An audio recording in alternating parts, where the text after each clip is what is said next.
Good afternoon, and welcome to today's webinar, part of the highly acclaimed series of webinars that ACP, the Association of Contingency Planners, presents for both current and future members.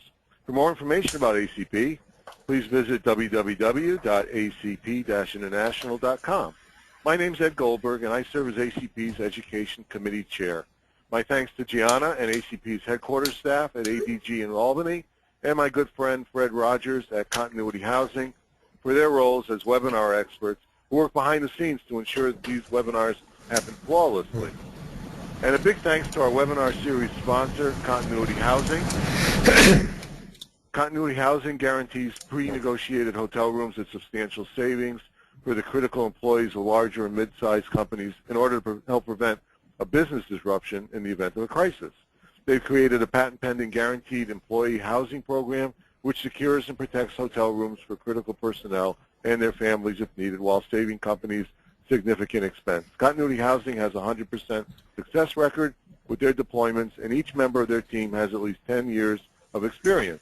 For information on receiving a free 30-minute consultation about your deployment housing needs, please visit continuityhousing.com or leave a comment on the survey that will pop up at the end of the webinar. This and previous webinars are recorded and made available on the ACP website. Please feel free to share the link to the recordings with your peers and anyone you think might benefit from it. You'll receive a link to the recording after the webinar via email along with additional information on the topical content.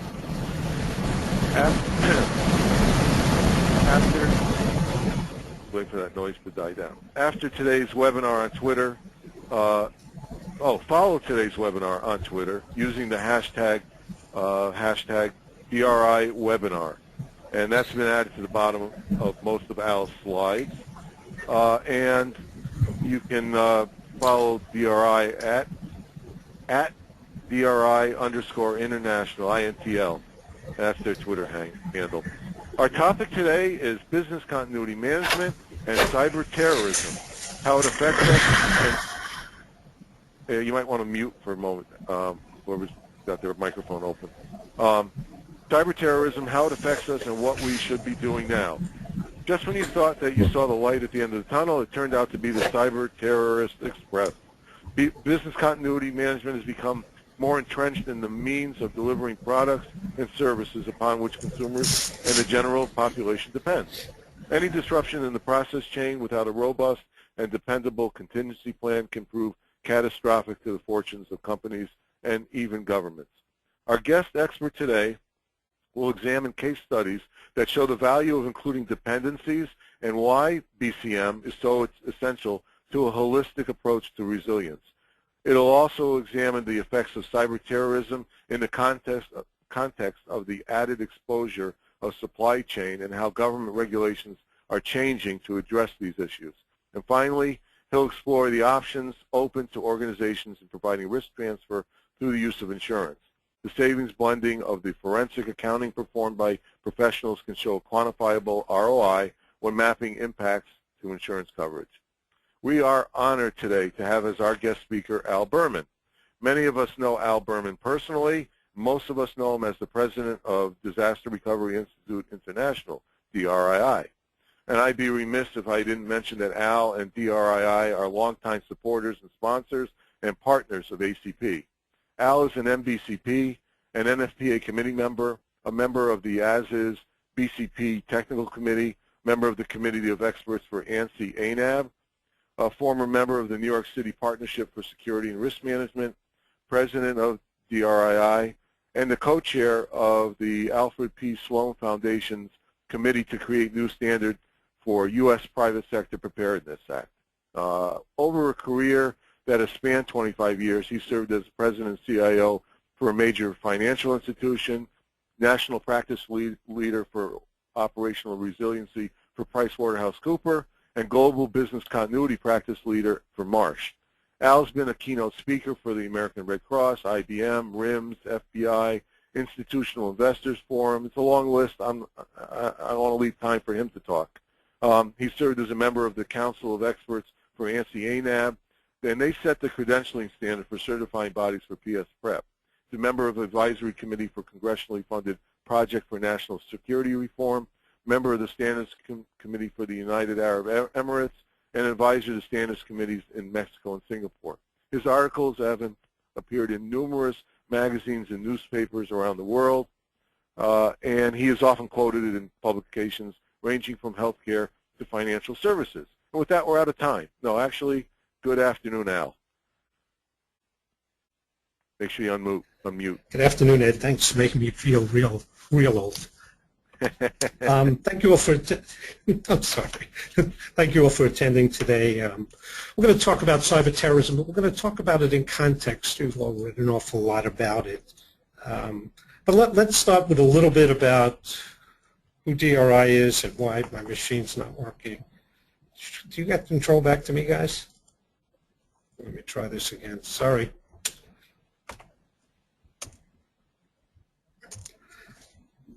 DRI, and it's funny, but I'm sitting in our public relations firm's office this morning talking about our mission statement and what we're trying to do and revise it. But for a long time, and currently, DRI is truly the international certification and education body, the largest in the world. We have certified professionals in over 100 countries. We teach in over 50 countries. Since 2009, DRI has taught more students outside the United States than within it. In fact, they now account for 40% of the certified professionals. The last number I looked at, we had about 12,514 certified active professionals, and we certified about 26,000. We teach in about 10 languages, and we expect that'll transfer into 12 or 14 languages by the end of 2015. We cooperate with an awful lot of governments, the United States, Mexico, the UAE, working in Nigeria. I'm working with members of FEMA, ANSI, and Ed has actually mentioned some of these, so I'll leave it alone. We partner with an awful lot of organizations, but we have been a foundation sponsor for ACP since the inception of foundation sponsors, and I'm a big supporter of it and understand the value that ACP brings to the industry. DRI is not a membership organization. We are dependent upon membership organizations such as ACP to actually reach out to the membership and allow for knowledge sharing such as this. We've done awful lot with colleges. We're going to spend more time working with with educational institutions so that students not only come out of the university with an understanding of BCM and a degree, but hopefully a certification which will help them progress in the industry. 2 years ago, we were recognized by the Order of Sword and Shield National Honor Society, which is an academic and professional organization for Homeland Security, intelligence, and other security disciplines. And we are the largest of the institutions, and we are only the second of the non-educational institutions to be awarded chapter status. The good thing is we never solicited this. This actually came about by their review of our materials and our organization. We do an awful lot of corporate training, and I won't bore you with it. There are enough logos here to do that for me. The other thing is we've done a number of outreach publications, Drive, which comes out weekly to talk about issues facing the industry, and Thrive, which is our full publication. We do a number of regional magazines, as well as do conferences around the world, and we will be announcing some new ones probably in the next 2 or 3 months. But our objective is really to allow professionals to understand the issues that are facing them in their day-to-day work and what we understand and what happens from working on congressional committees and sitting in many of the government agency meetings to understand where we're going. But mostly we're here to represent the profession, to give it a voice, and we have been the voice of the private sector for an awful long time. I just came back from London to talk about cyber terrorism and how it affects Europe and what they're seeing coming out of cyber terrorism, new regulations. And our job is really to convey that information with information sessions such as this. 10 professional practices have been around for about 25 years now, and in a recent survey by BC Management, it's the most used standard in the world by far. And so we're very pleased with the fact that we have a freely distributed standard that people can use to build their plans and test their plans. About 3 years ago, we founded a charitable foundation, and the objective of that charitable foundation was to actually help people at times of disasters. So we've worked with Delta and the Red Cross and a number of organizations during Sandy doing distribution of blankets. We actually are working with Habitat for Humanity in the Philippines to help them rebuild housings destroyed by high-end. And you'll hear a number of times that people get to volunteer and do good things for the community. As a nonprofit organization, we have an obligation to do this, and we take it very seriously. So you'll hear about the initiatives we're doing and understand it's really for the aid of the community. We're working with a number of organizations on community resilience. So much for the advertising portion of this webinar. We're going to look at cyber terrorism, but we wanted to give you a context. I think everybody can tell you about war stories and what they've learned from it, and we've been intimate with a number of people who've talked to us off the record about what they found. So we will not be quoting what the organization, but we will tell you what we found out about cyber terrorism and what the risk is to us and how it really fits in with BCM. We're going to look at it from historical, and I will not bore you with a lot, but I think it's important to look at the context in which supply chain all of a sudden became important in this country.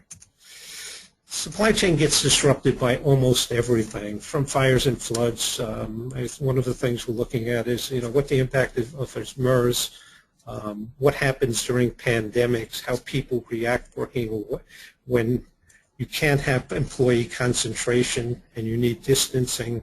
But we're looking at all the aspects of it as it affects BCM and as it affects the organizations. When we look at supply chain, we really look at two different models, and BCM in itself actually looks at 2 or 3 different models. One is obviously manufacturing, and we look at that from order to cash, from when the order comes in through the design stage, all of the process, and out to transportation, and finally, how do we bill customers and make sure we get our money? So when we look at the process, we look at all the individual steps. Transport has now become almost totally outsourced for almost every manufacturing company. And so the third model, which we're not going to talk about today, is the delivery model. But we will talk about manufacturing and how it differs from supply chain for service organizations. And when we talk about service organizations, we're going to talk about those organizations who produce nothing but paper or electronic paper, and those in the healthcare industry who actually deliver services as well as the education industry. But there's no real physical product that comes through. Nothing is manufactured. It is purely a service environment. And to a large extent, you'll see it has its own complexities. Oh, God. Talk about virus hunters. You'll have to excuse me. Let me just close this down. Thank you. I'm about as sensitive to cybersecurity and cyber risk as anybody. The other thing is we'll look at supply chain and what companies are doing today and how they're dealing with procurement and strategic sourcing, look at inventory control, physical distribution. But the idea is that nothing, especially in the manufacturing world, no company has produced the entire product since Ford built a car in 1923 where they did windshields and they did tires. No longer happens. And so supply chain and supply chain disruptions become very important to how organizations work today. Disruptions in parts of the world, Asia in particular, Indonesia where we saw flooding, impacted a number of companies and a number of safety requirements that we'll talk to you a little bit about.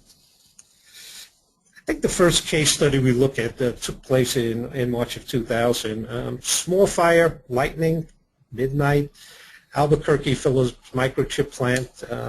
Fire lasted about 5 minutes. It was put out immediately by the staff. The fire department never arrived. And when we looked at it, the pre-fire rankings were Nokia was the largest manufacturer of cell phones, Motorola was the second largest, and Ericsson was the third largest. And the problem is that the fire actually destroyed nothing. Unfortunately, the ash got into the ventilation system, and for those of you who know anything about chip manufacturing, one of the things that it requires is a clean room, i.e. no soot, no dust, because it impacts the way the chips and the conductors interface with each other. So what we saw was small fire, no big problem. And then we looked at the two planning processes. Now, Kia was truly prepared for this. They looked at other plants that Philips had. They ordered chips from it. They understood the need was there and that there probably would be a problem. Ericsson, on the other hand, engaged in wishful thinking. They were told by the Philips people that it was a small fire, nobody was hurt, no property was destroyed. They didn't go into what happens when the clean room went down, i.e. it took them 3 months to clean it up. So they did very little in the process, whereas Nokia immediately went into action. The end of the story is, if you look at what happens, is I'm sure none of you have an Ericsson phone. 2 years after, in 2002, Sony invested $600 million to try to save Ericsson, and it didn't work. Nokia's story took a different turn. This year, Microsoft bought out their handheld division for $8.2 billion, which was a record and still is a record, so that they can launch their Windows platform. So the idea of having a business continuity plan and being prepared was the difference in being not only a survivor, but someone prospering, to literally going out of business. And that really set the tenor for what organizations started to look for from their supply chain. 2 years later, Motorola, not wanting to be affected by the same thing, said that they would not do business with companies who did not have a business continuity plan. To this date, it's almost impossible to find an RFP that doesn't demand it, and we'll talk a little bit about the regulatory environment. But companies realized that in order to have end-to-end delivery, they had to rely on their supply chain. And a breakdown in supply chain was going to cause them tremendous inconvenience, if not disrupt their whole entire business. And so more and more we saw companies starting to worry about supply chain and supply chain management. It's almost impossible to go to a major corporation, especially one that's in manufacturing, where there's not somebody for supply chain management. We were on the phone with a number of universities last week talking about academics, and they all talk to their supply chain degrees and in their master's program. So what we're seeing is a change in philosophy. It wasn't enough to secure your own facility, to make sure your own facility was robust and in compliance with regulations. You now had to worry about your supply chain. The next big case study took place in 2011. When we looked at what happened in what's now referred to as the Great Eastern Japanese Earthquake, the ensuing tsunami, and the meltdown at Fukushima. We were if you look at where we were in the middle of recovering after what looked like a Great Depression coming about in 2009, but industry had started to come back. And immediately involved in that was what happened in Japan. General Motors shuts down for lack of supplies. Chrysler all of a sudden can't produce trucks in black and red. Apple was much more interested in the iPad 2 was being announced, and all of a sudden it fell with back orders. There was huge chip shortages. Prices were increased. One of the things, for those of you who have some familiarity with the Japanese economy, it really lives and it's constructed such that it's small and medium-sized companies who are geographically close to each other. And so all case polishing is done in one place, all chip manufacturing is done in one place. And the reason for that, and many of you have heard this about the Japanese, that if one company is not able to deliver a product, its competition will actually help it deliver the product for them. It's a process called keiretsu. And it relies on physical proximity. Well, one of the things that happens when you have something the size of the earthquake in Japan and then ensuing earthquakes up on the southwest, the northwest portions of Japan, is that all of a sudden you disrupt the ability to deliver the product because of the geographical issues that come about from earthquakes and tsunami. I was in Japan, I guess November of that year, talking to the mayor of Tokyo and the mayor of Nagata, which is in the northwest portion and had a 7.2 earthquake. What we found out was that Japanese were relatively prepared for emergency response, although not of this magnitude. Just remember, we're looking at the largest recorded earthquake in the history of the world. but they had no business continuity plans, and that's why we saw this disruption in service. You look at how Japan affects the rest of Asia, and you can start to see the implication of what happened. The big problem is this will have long-term effects on the Japanese economy that has been faltering for a number of years. And so this is not only a case of business continuity, it's not a case of a corporation failing or an industry failing. We see the ramifications throughout the country. And it gave a change of direction to Japan. They started to move things offshore. And remember I talked about the fact that there's a geographic proximity to these companies. They actually reside next to each other. One of the big failings is, and the Japanese recognize this, if one of those companies were to move overseas, they're afraid all of them would move overseas.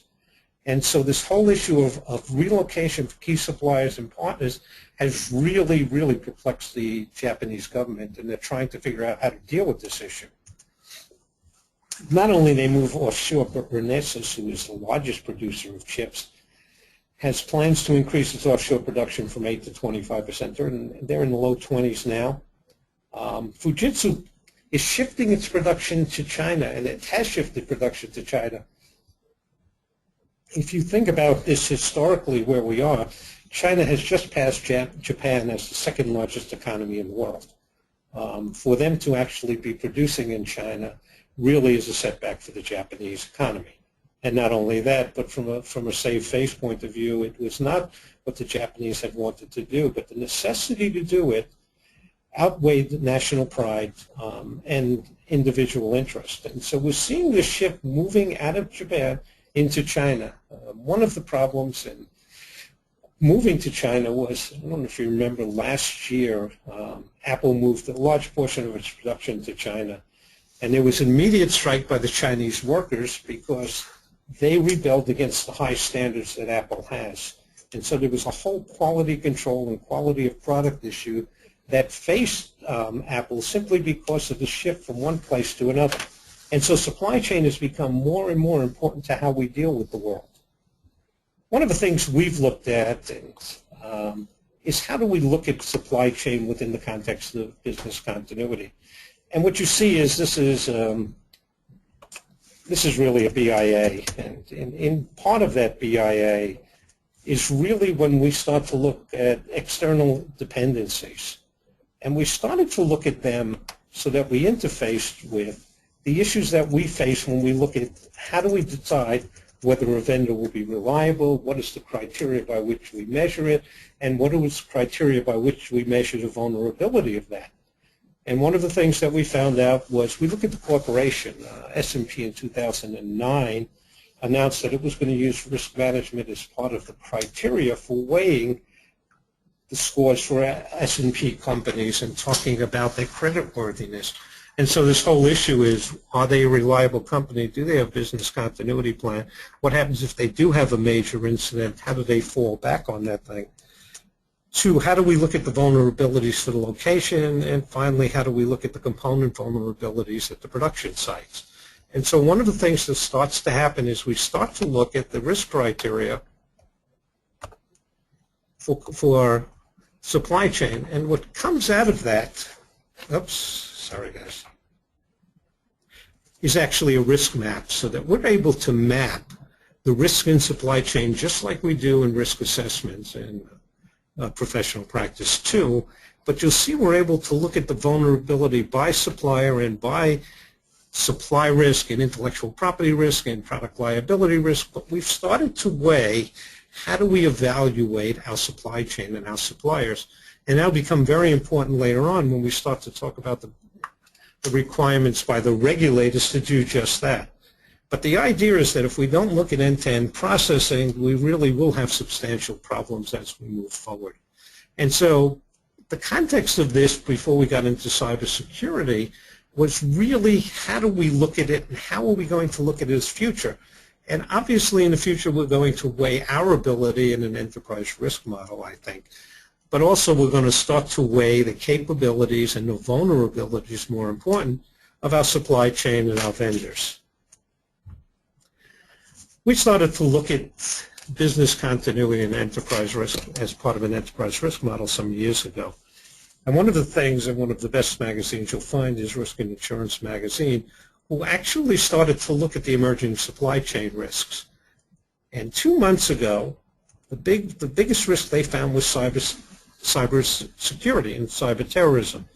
They're talking about the incidents where cybersecurity and cyber terrorism actually affect the automated manufacturing process. After all, we've got a bunch of computers who are now running manufacturing plants. If you've ever been to one of the more modern plants, the only thing that you will see as human is a bunch of programmers running around on segways trying to fix machines. Almost everything is automated from the unloading of the raw materials through the whole production cycle actually onto the trucks that are delivering it. So a cyber attack on the manufacturing process wreaks havoc on it. A cyber attack on a service organization, like we will talk about, wreaks even more havoc because it reduces the confidence by which we do general online vending. Interestingly enough, in what we used to call the good old days, Ed remembers that, right? He's been around a while. We used to worry about natural disasters and man-made disasters and technology failures, and we were able to really quantify those things. Unfortunately, the risk started to increase. We're in pandemics. Ebola has been the latest issue. We looked at NBC and nuclear and biological and chemical attacks, political ones, economic ones, and finally cyber attacks. The estimate for cyber attacks is somewhere in the 10 million a year to U.S. companies and government installations, and you've heard about a number of them. But it's really become an issue for us, and how do we deal with minimizing risk, and more importantly, how do we recover from these things, and probably even more importantly, what is the government going to do about it? When we looked at the latest survey that came out of Value Walk, the biggest increase in spending that we're seeing from corporations this year is in cybersecurity and IT risk. It is absolutely the biggest board issue.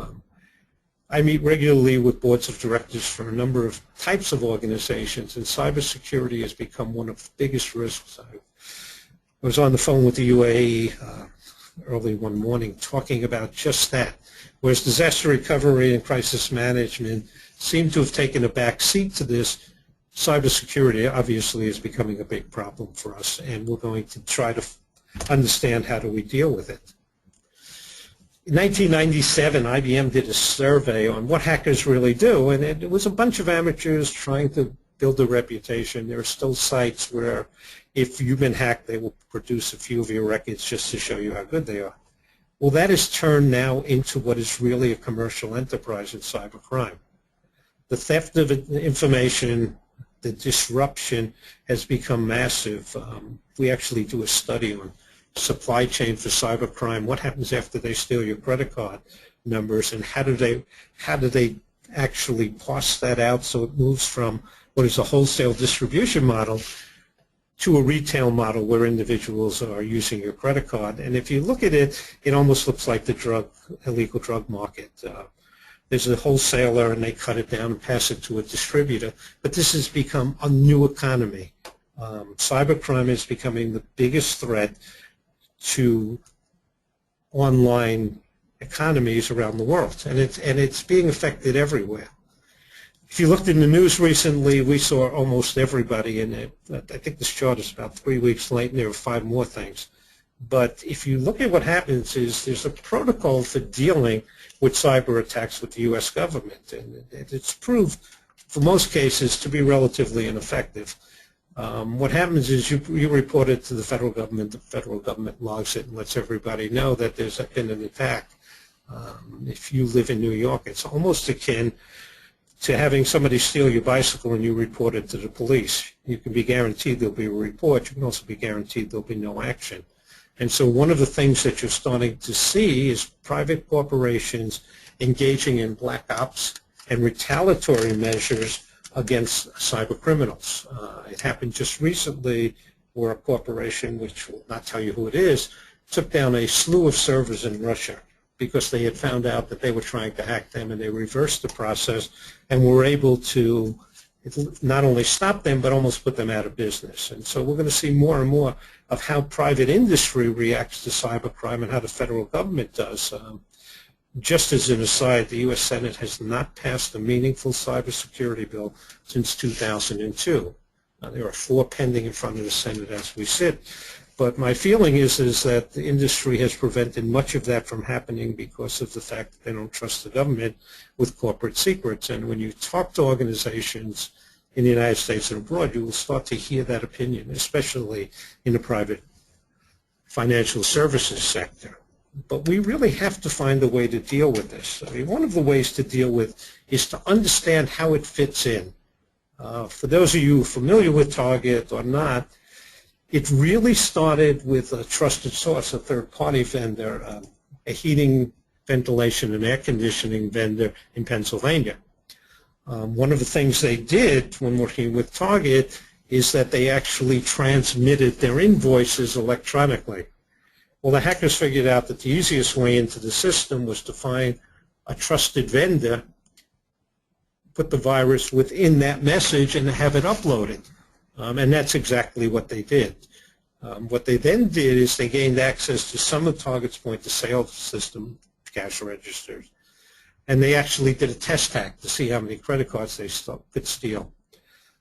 Interestingly enough, they didn't want to put the data back on their servers, so they hacked a couple of servers, one in Miami and one in Brazil, and actually stored the stolen data on hacked servers someplace else in the world, so that even if you traced it back, you would find it on some innocent servers.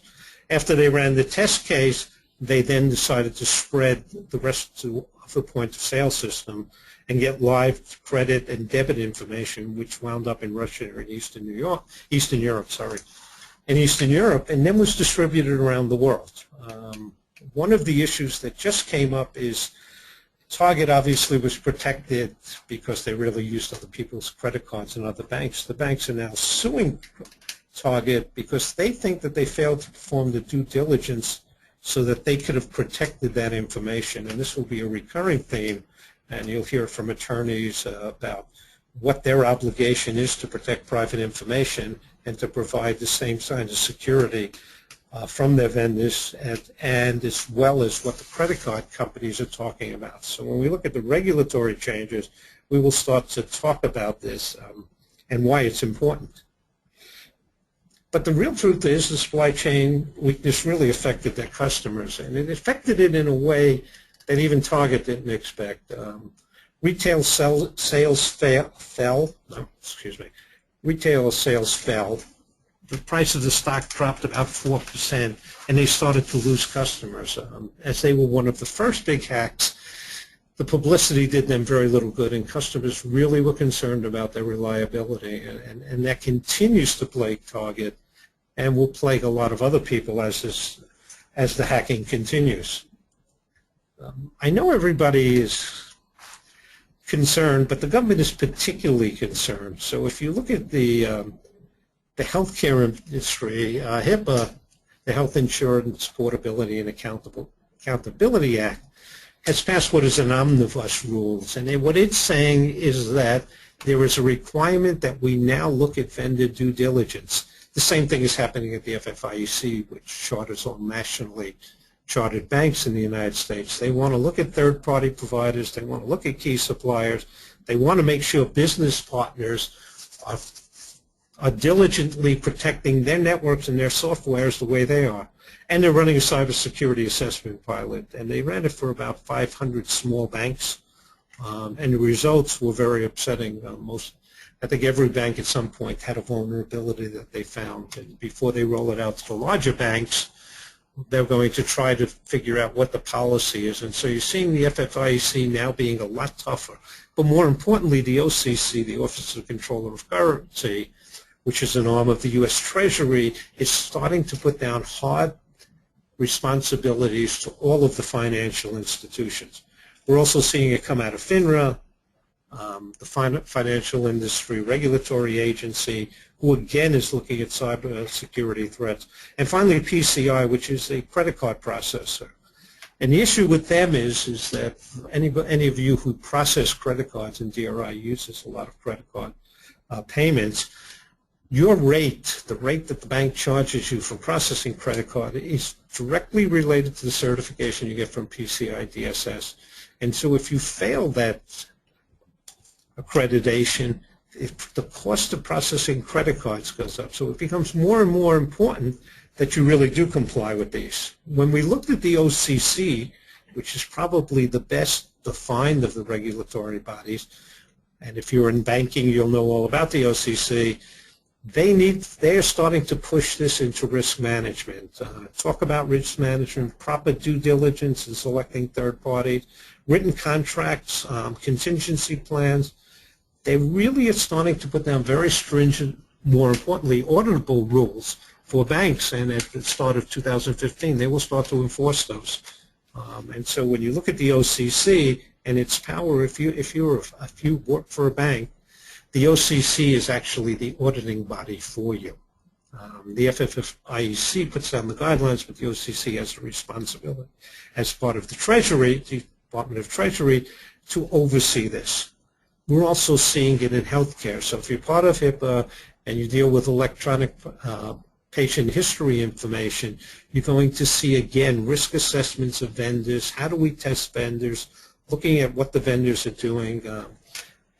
And in essence, being not worried about information corruption, they're more worried about information theft, because from a penalty situation, each time some piece of information covered by HIPAA is revealed, it costs an organization $10,000.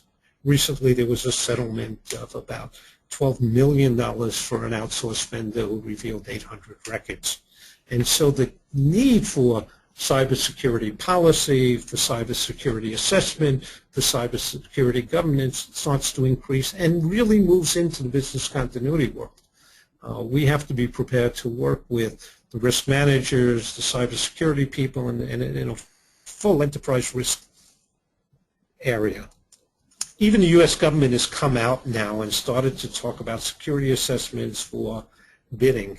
It's something that has been long overdue. But the government is saying, we're not doing business with you unless you can do these things. System contingency plans, security assessments. They want to look at everything that you do to make sure that you don't wind up affecting their ability to deliver services. And probably more importantly, their ability to protect themselves against cybersecurity risks. Just a little bit about insurance and to talk about where you can get a real ROI. When we look at business continuity, we do a lot of BIAs and we do a lot of strategy selection, but unfortunately we don't incorporate them into the same stringent requirements that we have with insurance. So if you look at a BIA, you should be able to understand what business interruption insurance and contingent business interruption insurance helps you in the way of risk transferring the risk from the organization to the insurance company. The other thing you'll find is you need to optimize extra expense insurance. And as quick definitions, business interruption protects you from loss of profits and continuing fixed expenses, and only in the event, obviously, it's a covered event, which means there's physical damage. But the idea of it is that if we know a lot about this when we do our BIAs, we know the revenue loss, we know the profit implication, and we actually can work with the insurance people on getting more effective insurance. One of the things that we found out was a lot of companies are overinsured because they don't take into consideration the mitigation of loss that comes about when you have an effective business continuity plan. And we have all of the numbers, and there are lots of stories about how you can save money. I worked for a healthcare organization a long time ago, and we came up, somebody found out that I knew something about insurance. I called in by the CFO, who wanted to increase the amount of insurance they had from business interruption insurance from $35 million to $50 million. And I said, well, I don't understand why. And he goes, well, we're a $3 billion company. And I go, yeah, but your profits were only $170 million last year, and you're right. And $100 million came from the interest in the $2 billion reserve you had in case hospitals needed it. So you had a $70 million operating profit. You're going to insure that for $50 million, when in fact we know that your business continuity plan will kick in, and the most you'll be down for is 2 days. What we wound up doing is reducing it to $15 million, 1.5, and saving them $600,000 in premiums. You're looking for an ROI, here's the positive possibility of doing that. The other thing is you'll see when you talk about supply chain is continued business interruption insurance, which is the same lost profits and extra expense that results from an interruption. The good thing is it also affects not only your supplier, but if your biggest customer should have an action that makes them unable to purchase your product, you're insured for that as well. So when you're starting to look at BIAs and you're in the process of doing that, it really is important that you talk to the insurance people, and really you can show what the value of business continuity is. The other thing is extra expense, the expense to repair or replace property. And so when you're looking at strategy, it's very, very important to look at where your extra expense insurance is. I have a friend who was a CIO for a major organization. They had a flood in their server room, and Greg automatically decided that he needed to order new servers and immediately went out and ordered $7 million worth of servers, which came a day later, and he was able to bring up the organization. The problem was the extra expense insurance didn't kick in for 48 hours, and had he waited, he would have paid less than $1 million for those servers. In Greg's case, CIO stood for career is over, because the CEO said, didn't you understand what the insurance implications were? So it really is important that BCM members actually start to talk to risk managers and insurance people. This is just a chart that you can use to understand where each of the policies fit in. The last thing we'll talk to you about is DRI 2015, which is really, DRI is a nonprofit organization. This is a charitable foundation. But one of the things you'll get to do is volunteer and work with us. It's an interesting conference because on Saturday we're all in jeans and T-shirts and sneakers, and by Tuesday night we're all in formal dress. But it really is for volunteerism and to understand the people we have there speak at almost no other conference, the ability to network, and then we finally have a recognition award that really recognizes outstanding work in business continuity from both organizations and individuals. And this year will be held in San Antonio.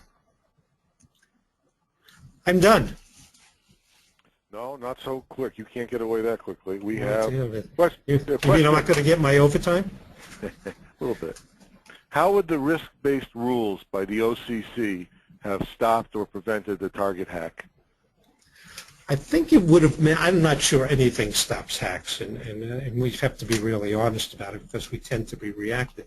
But the OCC would have forced organizations to actually perform due diligence. And what we're seeing from a lot of them is their vendors are signing off saying they can be held accountable for any losses of corporation.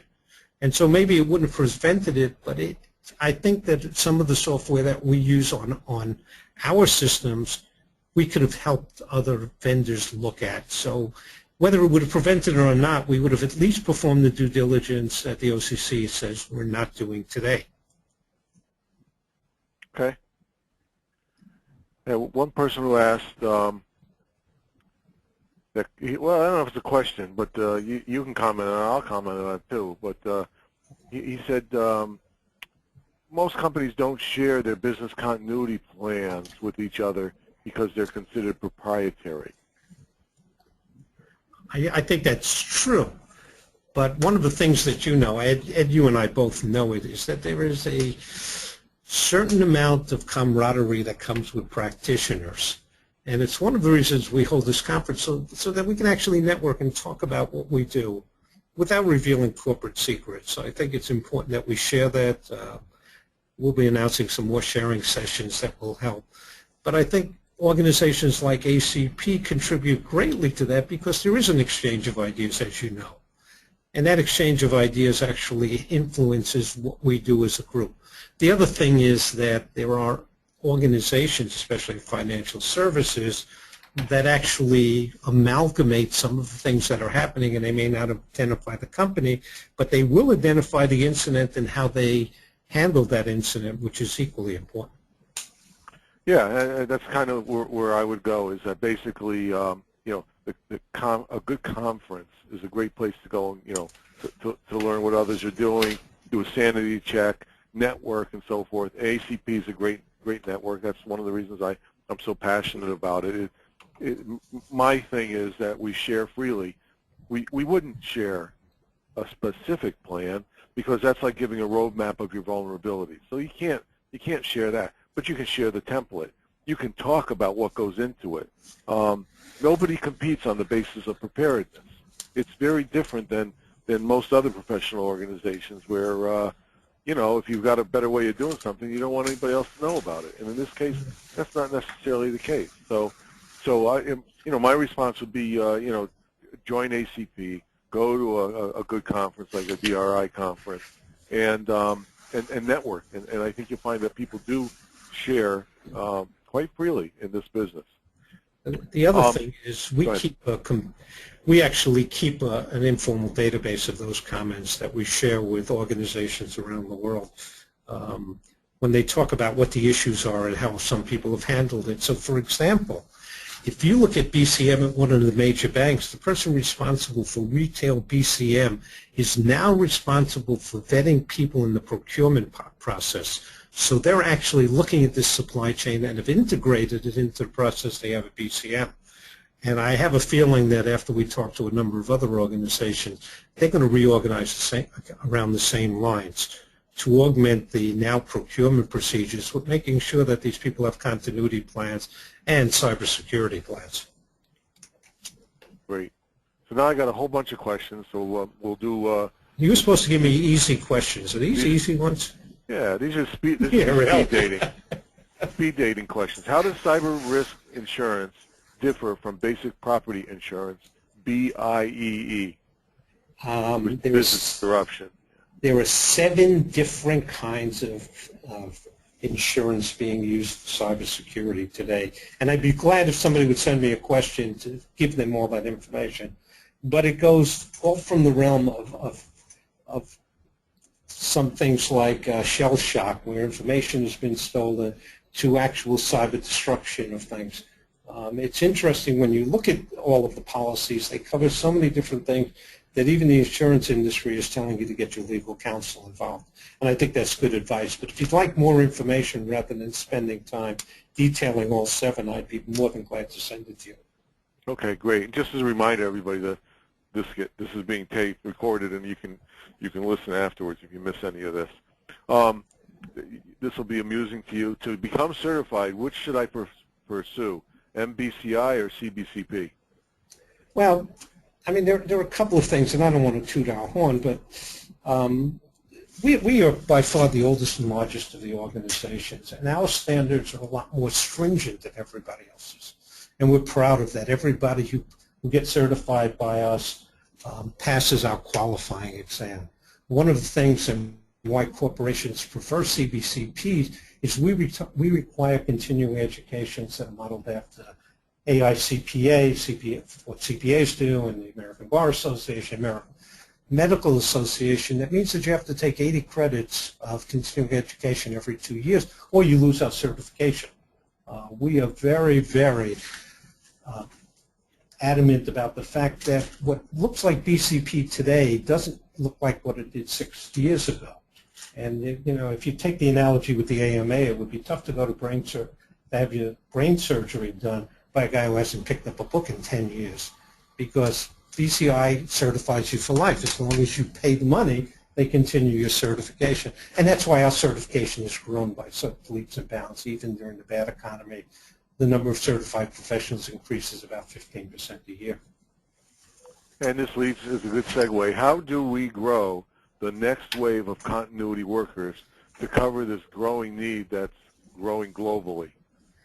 We can talk about what we're doing. We're working with a number of universities to actually put in BCM courses so that the next generation will be prepared. We run a number of seminars, free seminars. We'll be running a lot more of them next year. But we think that part of it is to introduce people to this. We have an intern, DRI has an intern program where we bring in interns every year. We work with a number of corporations on interns. We think that's what we need to do, is to have the schools understand what we're doing. And it's been really gratifying, the results that are coming out of the colleges who really want to talk to us. So I think it needs to be in secondary education.